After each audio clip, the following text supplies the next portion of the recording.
सुनते और समझते हैं और फिर अत्यंत प्रेम पूर्वक इसमें गोते लगाते हैं। वे इस शरीर के रहते ही धर्म अर्थ काम मोक्ष चारों फल पा जाते हैं।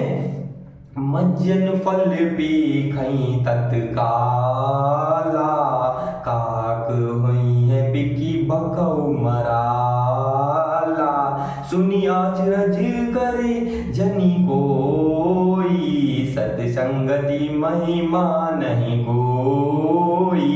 इस तीर्थराज में स्नान का फल तत्काल ऐसा देखने में आता है कि कौवे कोयल बन जाते हैं और बगुले हंस। यह सुनकर कोई आश्चर्य ना करे क्योंकि सत्संग की महिमा छिपी नहीं है। वाल्मीकि नारद घट जोनी निज निज मुखन कही निज होनी। जलचर थलचर नभचर नाना जे चढ़ चेतन जीव जहाना। वाल्मीकि जी, नारद जी और अगस्त्य जी ने अपने अपने मुखों से अपनी होने जीवन का वृत्तांत कही है। जल में रहने वाले, जमीन पर चलने वाले और आकाश में विचरने वाले नाना प्रकार के जड़ चेतन जितने जीव इस जगत में हैं, मति कीरत गति भूत भलाई जब जय जतन जहाँ जय पाई। जो जानब सत्संग प्रभाऊ लोकहु वेद न आन उपाऊ।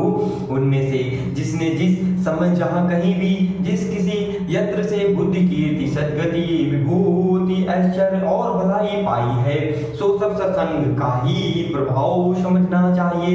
वेदों में और लोक में इनकी प्राप्ति का दूसरा कोई उपाय नहीं है। बिनु सत्संग विवेक न होई राम कृपा बिनु सुलभ न सोई। सत्संगत मृत मंगल मूला सोई फल सिद्धि सब साधन फूला। सत्संग के बिना विवेक नहीं होता है और श्री राम जी की कृपा के बिना वह सत्संग सहज में मिलता नहीं। सत्संगति आनंद और कल्याण की जड़ है। सत्संग की सिद्धि प्राप्ति ही फल है और सब साधन तो फूल है। सठ सुध रही सत्संगति पाई पारस परस कुधात सुहाई। विधि बस सुजन कुसंगत परही फनि मन सम निज गुण अनुसरहि। दुष्ट भी सत्संगति पाकर सुधर जाते हैं, जैसे पारस के स्पर्श से लोहा सुहावना हो जाता है, सुंदर सोना बन जाता है। किंतु देव योग से यदि कभी सज्जन को संगत में पड़ जाते हैं तो वे वहां भी सांप की मणि के समान अपने गुणों का ही अनुसरण करते हैं। अर्थात जिस प्रकार सांप का संसर्ग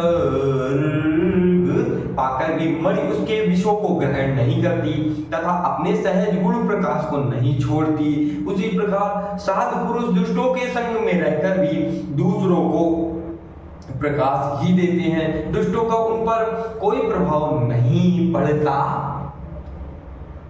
विधि हरिहर कवि को बितबानी कहत साधु महिमा सकुचानी। सोमोशन कही जात न कैसे शाक बन की मन गुण गण जैसे। ब्रह्मा विष्णु शिव कवि और पंडितों की वाणी भी संत महिमा का वर्णन करने में सकुचाती है। वह मुझसे किस प्रकार नहीं कही जाती, जैसे साग तरकारी बेचने वाले से मड़ियों के गुड़ समूह नहीं कहे जा सकते हैं। बंदहु संत समान चित हित अनिहित नहीं कोई अंजलिगत शुभ सुमन जिमि शम सुगंध कर दोई। मैं संतों को प्रणाम करता हूँ जिनके चित्त में समता है, जिनका ना कोई मित्र है और ना शत्रु, जैसे अंजिल में रखे हुए सुंदर फूल, जिस हाथ ने फूलों को तोड़ा और जिसने उनको रखा, उन दोनों ही हाथों को समान रूप से सुगंधित करते हैं, वैसे ही संत शत्रु और मित्र दोनों का ही समान रूप से कल्याण करते हैं। संत सरल चित जगत हित जान शोभा उषाने, बाली विनय सुनी करी कृपा राम चरण रति देहु। संत सरल हृदय और जगत के हितकारी होते हैं।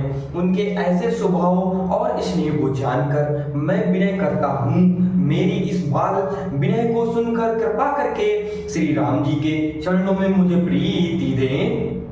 बहुरी बंद खलगन सती भाई, जे बिनु काज दाई नेहु बाई, पर हित हानि लाभ जिनके रे, उजरे हरस विषाद बसे रे।